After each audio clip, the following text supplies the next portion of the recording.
السلام علیکم، آپ دیکھ رہے ہیں کے نیوز ایچ ڈی۔ میں ہوں حارث علی شاہ گیلانی۔ چلتے ہیں آج کی اہم خبروں کی طرف۔ رخ کریں گے خانیوال کا، جہاں سے رپورٹ کر رہے ہیں ہمارے نمائندے ملک ساجد۔ مخدوم پور پواڑہ محکمہ انہار کی غفلت کا منہ بولتا ثبوت منظر عام پر آ گیا۔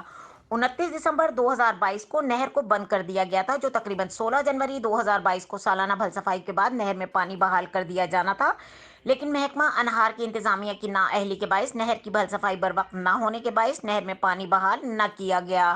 نہر کی بھل صفائی نہ ہونے کی جب مختلف نیوز پیپر میں خبریں شائع ہوئیں تو محکمہ انہار حرکت میں آ گئی اور ذرائع کا کہنا ہے کہ بھل صفائی کے لیے ابراہیم نامی ٹھیکیدار کو 1,27,000 کا ٹھیکہ دے کر فرضی بھل صفائی کا کام کروا کر اپنا فوٹو سیشن مکمل کروا لیا گیا۔